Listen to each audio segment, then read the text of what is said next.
nos especializamos en pensar en ti. Tu salud es nuestra razón de existir. Lo hacemos todo por ti. San Vicente Fundación. Buenas tardes. Continuamos entonces con las conferencias del maestro.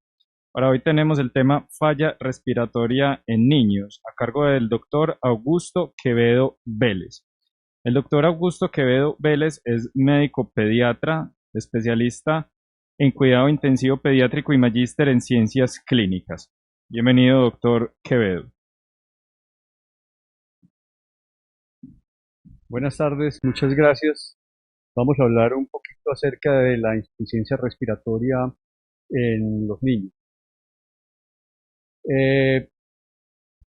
La relación entre vida y respiración pasa desde el soplo divino hasta es un soplo la vida del tango y estas palabras de Salvador Dalí, que la vida es aspirar, respirar y expirar.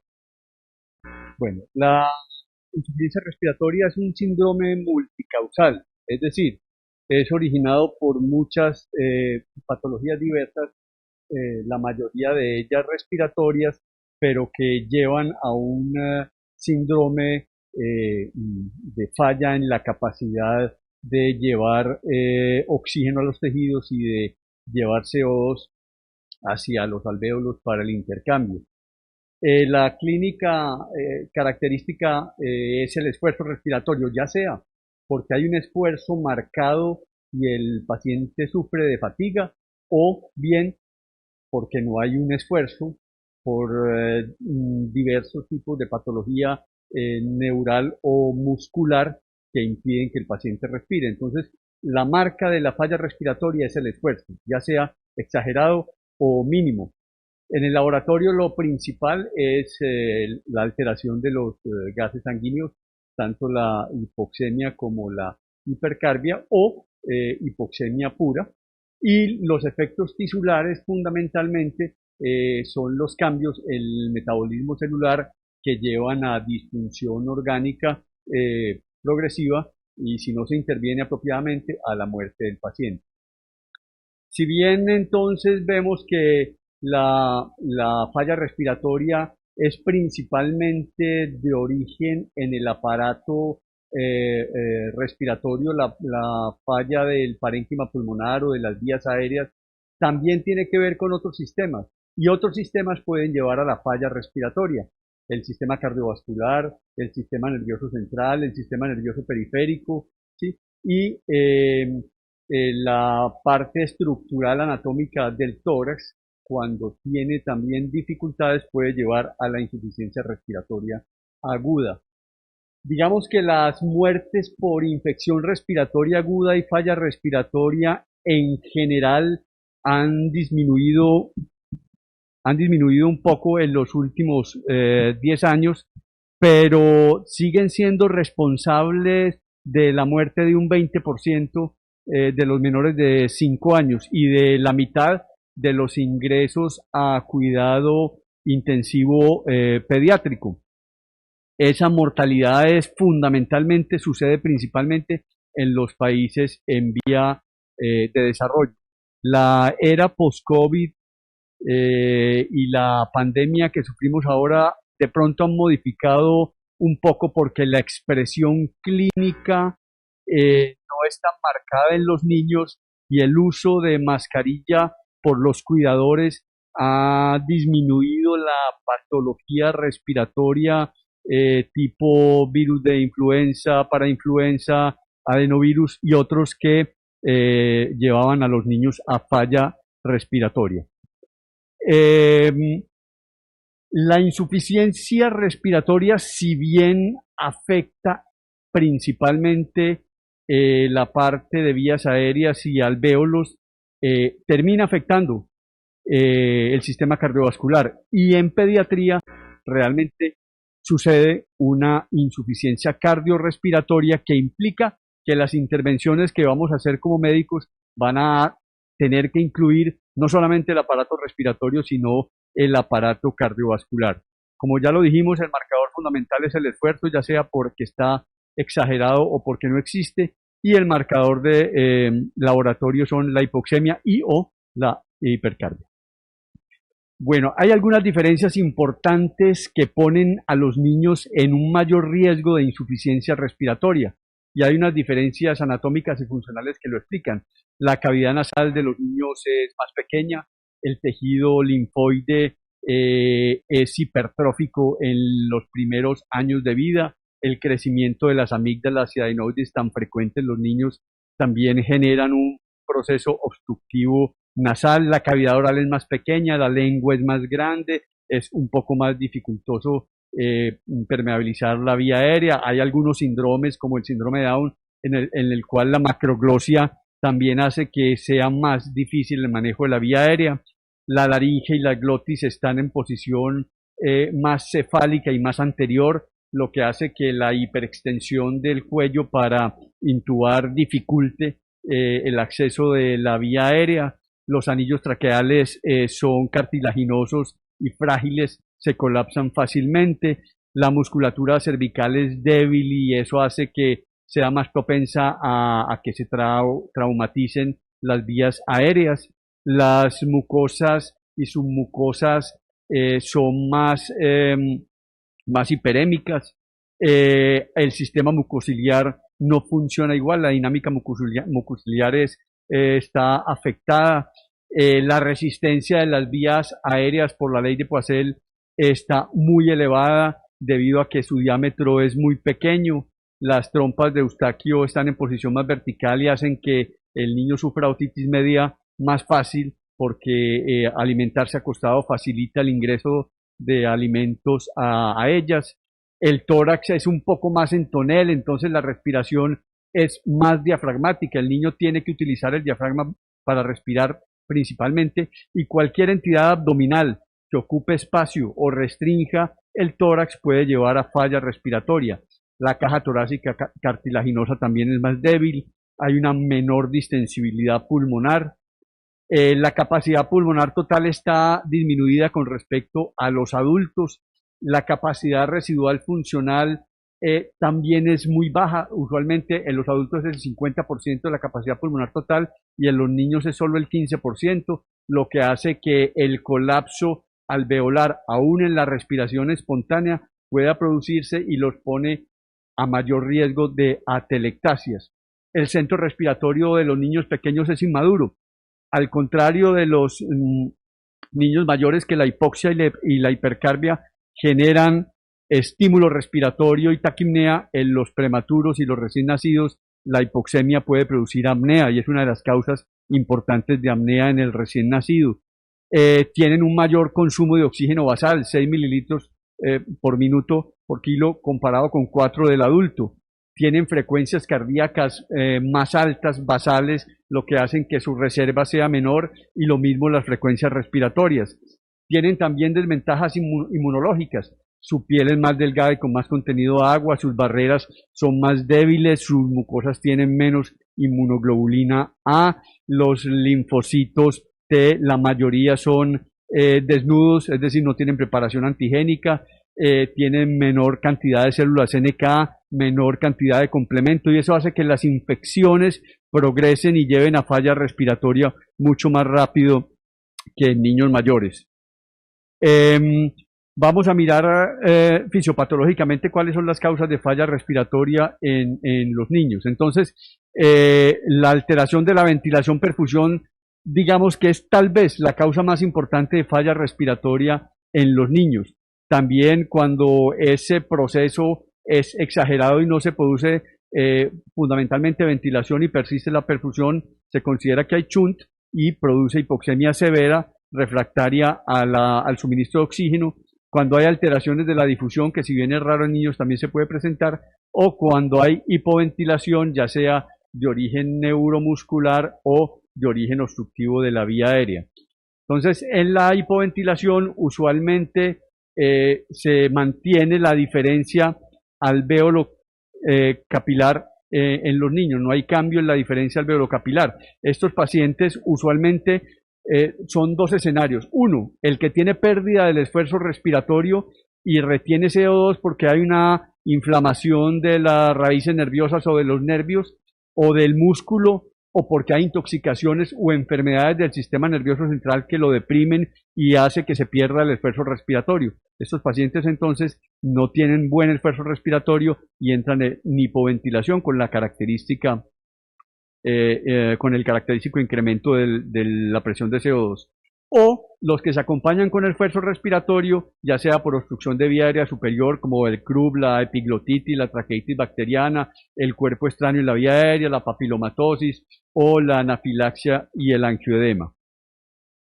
La alteración de la ventilación-perfusión usualmente puede tener varios cursos. Uno, que la vía aérea y la ventilación alveolar esté obstruida y se mantenga la perfusión, con lo que se crea un cortocircuito y se produce hipoxemia. O que la perfusión de la unidad alveolar esté interrumpida, manteniendo la ventilación y se produce el aumento del espacio muerto. Este se caracteriza fundamentalmente por leve hipoxemia progresiva y por hipercarbia, y este se manifiesta por hipoxemia progresiva. La mayoría de estos suelen mejorar con aumento de la FiO2 o con alguna medida de ventilación no invasiva. Cuando hay cortocircuito intrapulmonar mayor, es decir, cuando el alvéolo está lleno de líquido inflamatorio o de líquido trasudado y se produce, digamos, suspensión de la ventilación de ese alvéolo, que en este caso el prototipo sería el SDRA, entonces estos pacientes mejoran parcialmente con el aumento de la FiO2 y en realidad muy poco. Y de los que se llevan a ventilación no invasiva, el 77% falla la ventilación no invasiva. Estos pacientes requieren la mayoría de las veces la ventilación invasiva protectora, el prono y el seguimiento de la oxigenación con diversas estrategias. La alteración en la difusión es poco frecuente en pediatría. Casi siempre tiene que ver con engrosamiento de la membrana del intersticio alvéolo capilar, usualmente en la enfermedad pulmonar intersticial y en algunas enfermedades agudas como la infección relacionada con el VIH, que genera aumento del intersticio y produce hipoxemia pues importante.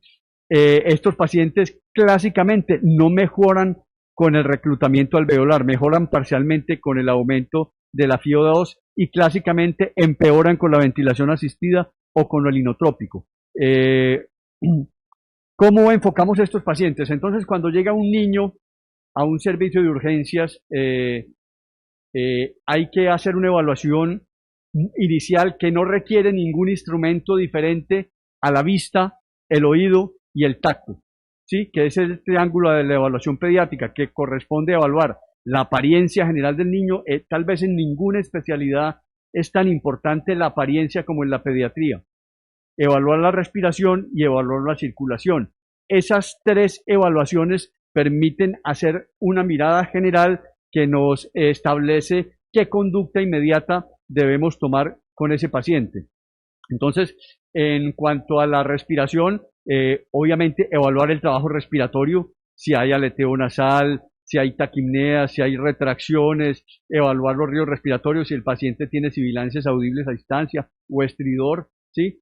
En la circulación, si el paciente está pálido o cianótico, si tiene reticulado en la piel, si tiene frialdad, si tiene livideces, ¿sí? Y en el aspecto general, cómo está el tono, la reactividad, la mirada, el contacto con los padres. Estos tres elementos permiten establecer un diagnóstico y una serie de acciones iniciales. Si el paciente, digamos, tiene uno de los tres que están afectados, por ejemplo, en este caso la respiración, ¿sí? Se habla de que tiene solo dificultad respiratoria. Si tiene solo la apariencia afectada, es probablemente que tenga una disfunción neurológica o un problema sistémico. Si tiene apariencia y respiración afectada, estamos ante una falla respiratoria. Si tenemos solamente la circulación afectada, tenemos un shock compensado. Si tenemos el aspecto y la circulación, tenemos un shock descompensado. Y si tenemos los tres afectados, tenemos un fracaso cardiopulmonar. Hasta este momento no hemos utilizado ni siquiera el estetoscopio. Entonces, con el simple abordaje general, la mirada de estos tres aspectos, la respiración, circulación y la apariencia, podemos tener una idea muy importante del estado respiratorio, hemodinámico y general del niño y actuar de acuerdo con esto. Otra de las dificultades que se presentan en niños, sobre todo en neonatos, es que como tienen gran concentración de hemoglobina fetal, solo se ven cianóticos cuando la saturación de oxígeno es menor de 80. Entonces un paciente, un neonato, puede tener insuficiencia respiratoria sin estar cianótico. Y este es uno de los cuidados importantes y que, digamos, amplifican la importancia del uso de la oximetría en el recién nacido. Ya, cuando un niño mayor tiene cianosis de origen respiratorio, ¿sí? Usualmente este paciente ya tiene una acidosis mixta y está en un curso progresivo que de no intervenirse puede llevarlo al paro y a la muerte. Lo primero que uno se hace con un niño que tiene una afección respiratoria o que está cianótico, preguntarse si respira. Si el paciente no respira, se tocan pulsos. Si no respira y no tiene pulsos, el protocolo de RCP. Pero si respira y se sospecha por la historia que hay cuerpo extraño y el paciente está sofocado pero consciente, se hacen las maniobras de Heimlich que todos conocemos. Si el paciente no respira o no protege la vía aérea o tiene sospecha de cuerpo extraño pero está inconsciente, este paciente debe ser ventilado, posicionado con tracción mandibular y ventilado con bolsa y máscara hasta que se aclare la situación. En el paciente que llega pues muy grave. Sin embargo, cuando el paciente llega cianótico y respira, lo más importante es definir si la cianosis se acompaña de dificultad respiratoria importante o no. Si hay dificultad respiratoria importante manifestada fundamentalmente por tirajes y aleteo, uno piensa que el problema es fundamentalmente respiratorio y puede estar en vías aéreas, sobre todo si hay estridor o sibilancia. O si el paciente tiene un problema parenquimatoso, cuando hay crépitos o quejidos. O un problema pleural, cuando tiene abolición del murmullo vesicular. O un problema en el tórax, cuando hay dolor o deformidad. De acuerdo con esto, uno define cuál será la patología más probable. Si el paciente tiene estridor, muy probablemente sea una obstrucción de la vía aérea superior. Si lo que prima son las sibilancias, probablemente sea una asma o una bronquiolitis o un cuerpo extraño. Ahora, si el paciente tiene crépitos y quejido con dificultad respiratoria importante o una neumonía o un edema pulmonar o una contusión o la evolución de un SDRA. Si el paciente tiene disminución o abolición del murmullo vesicular, un derrame pleural o un neumotórax. Si el paciente tiene dolor y dificultad respiratoria, hay que pensar en trauma. Bueno, cuando el paciente no tiene dificultad respiratoria y está cianótico, puede presentarse en estos escenarios: taquipnea leve o bradipnea. Este no tiene dificultad respiratoria. Si un paciente está cianótico sin dificultad respiratoria, el problema es o cardíaco o hematológico. Cuando hay concordancia entre la PO2 y la saturación, es decir, si el paciente está desaturado y la PO2 corresponde, muy probablemente sea una cardiopatía congénita o una hipertensión pulmonar. Si hay discordancia entre la saturación, por ejemplo, el paciente tiene una PO2 de 120 y satura 80, ¿sí? Muy probablemente se trate de una methemoglobinemia o de otra hemoglobina normal. Y si el paciente no tiene dificultad respiratoria, está cianótico o hipoxémico con bradipnea, muy probablemente se trate de una enfermedad neuromuscular o tóxica. Si hay alteración de la conciencia, muy probablemente intoxicado o una enfermedad metabólica o una neuroinfección. Y si la conciencia está conservada, una enfermedad neuromuscular que afecta al niño. El enfoque terapéutico entonces debe ser igual, de acuerdo a la fisiopatología. Si el paciente tiene hipoventilación, entonces si el paciente tiene hipoventilación con dificultad respiratoria y con signos de obstrucción de la vía aérea superior, muy probablemente, si es un lactante menor, se trate de un CLUB. Ese paciente entonces toca colocarle el esteroide, usualmente se da oral en los niños, dexametasona, 0.6 miligramos por kilo oral, puede ser parenteral, pero también lo altera. Estos pacientes no se les debe revisar la boca con el majalenguas, hay que colocarles el oxígeno con una mascarita, pero por parte de los padres, cargándolo ellos y ellos suministrándole el oxígeno, porque tratar de colocarle a un niño una cánula nasal y acostarlo en una camilla puede llevarlo a obstrucción de la vía aérea superior. Si el paciente tiene fiebre o cuadro infeccioso y estridor, muy probablemente se trate de una traqueitis. Además de lo anterior, toca hacerle a ese paciente colocarle antibióticos. Me faltó con el CRUP, que ese paciente requiere también nebulizaciones con adrenalina. La adrenalina, la dosis no se ha establecido, las propuestas que hay son 0.5 miligramos por kilo sin pasar de 5 mililitros. ¿Qué pasa con esto?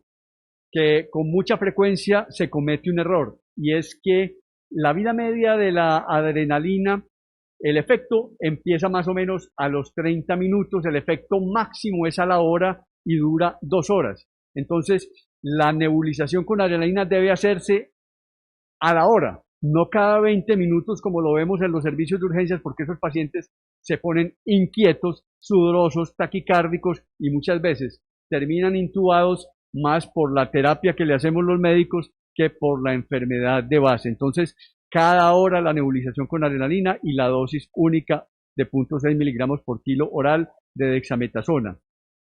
El paciente que tiene anafilaxia, que también hace un estado de hipoventilación con choque, ese paciente requiere adrenalina intramuscular en la cara anterolateral del muslo, 10 microgramos por kilo, no se debe colocar intravenosa, debe ser intramuscular porque se absorbe más rápido que la subcutánea. La única intravenosa que utilizamos es la infusión continua de adrenalina a las dosis pues recomendadas.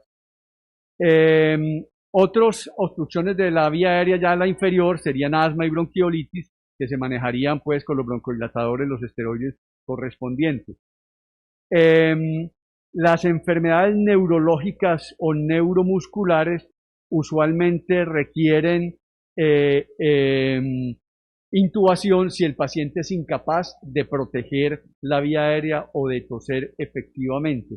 Si este paciente es incapaz de proteger la vía aérea, requiere intubación, ¿sí? Tratamiento de la enfermedad de base, si es una miastenia, pues los esteroides que corresponden, si es un Guillain-Barré, la gamaglobulina que corresponde, y se evaluará posteriormente si el paciente va a requerir traqueostomía o no. A diferencia de los adultos en los cuales la traqueostomía se considera una elección temprana, en los niños suele ser más tardía, entre 4 y 6 semanas, dependiendo de la causa y del pronóstico de la entidad que la desencadenó. La alteración de la ventilación-perfusión. Estos pacientes usualmente tienen hipoxemia, casi nunca tienen hipercarbia o suele ser normal o baja. Estos pacientes, la mayor parte se mejoran con oxigenoterapia. Algunos pueden requerir algún tipo de reclutamiento dependiendo de la magnitud, ya sea con CPAP o ventilación no invasiva. Los que tienen infección bacteriana, pues además toca darle antibióticos, y los que tienen su alteración de la ventilación-perfusión de origen cardíaco, puede ser necesario pues el uso de diurético y la corrección de la condición cardíaca si es congénita para poder recuperarlo. En los pacientes que tienen aumento del espacio muerto, que usualmente son o que tienen hipertensión pulmonar o que tienen tromboembolismo pulmonar, entonces ya sería la anticoagulación o la terapia específica con óxido nítrico para la hipertensión pulmonar la que mejoraría su estado general. El shunt, digamos, es el estado extremo de la alteración ventilación-perfusión. Casi siempre son pacientes con enfermedades muy graves del pulmón. El modelo es el SDRA. Estos pacientes tienen unas PAFIs menores de 200, usualmente acompañadas de hipercapnia, con inflamación alveolar mayor, ¿sí? Y estos casi siempre requieren intubación y ventilación asistida, ventilación protectora, uso de PEP. Los más comunes son el SDRA, el edema pulmonar masivo o la neumonía grave, los cuales requerirían pues terapias adicionales, el edema pulmonar masivo con diuréticos y corrección de la causa cardíaca de base o de la sobrecarga circulatoria si es por falla renal. Entonces, en general, los pacientes con shunt requieren reclutamiento alveolar y ventilación mecánica. Entonces requieren intubación, soporte ventilatorio, aplicación de presión positiva al final de la expiración, estrategias protectoras, prono 16 de las 24 horas, que es lo que se recomienda. Los esteroides se individualizarán porque dependen de cada patología de base, y otras terapias que ya serían pues ventilación de alta frecuencia cuando el índice de oxigenación es mayor de 15 o ECMO si el índice de oxigenación es mayor de 40 o las presiones pico son mayores de 35, manteniendo un pH apenas de 7.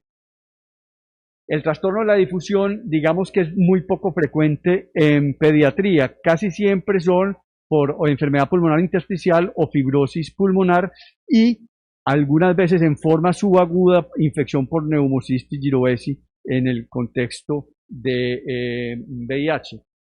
Las vemos ocasionalmente con infecciones severas por virus, pues muchos pacientes tienen una patología combinada que incluye daño alveolar, SUNT, espacio muerto y trastorno de la difusión y por eso no mejoran. Entonces, estos pacientes, la mayoría se empeoran con la ventilación mecánica y no les sirve ninguna maniobra de reclutamiento. Hay algunos fármacos que pueden desencadenarlo, como la miodarona, la bleomicina y la nitrofurantoína, y por eso hay que revisarlo. Muchas gracias. Doctor, muchas gracias. Excelente presentación. Tenemos una pregunta bien interesante y es, hoy en día que estamos con todo el tema del COVID, ¿sí se está nebulizando con adrenalina por lo de las microgotas? Sí, digamos que la terapia más importante en el CRUP es el esteroide. La adrenalina es una terapia adjunta. La recomendación actual en el curso de la epidemia de la pandemia es no realizar nebulizaciones. Entonces, en estos casos puede ser suficiente la aplicación de del esteroide, que es el medicamento central en el manejo del CRUP. Perfecto, doctor. Por ahora no tenemos muchas preguntas. De nuevo, muchas gracias por su excelente presentación. Nos especializamos en pensar en ti. Tu salud es nuestra razón de existir. Lo hacemos todo por ti. San Vicente Fundación.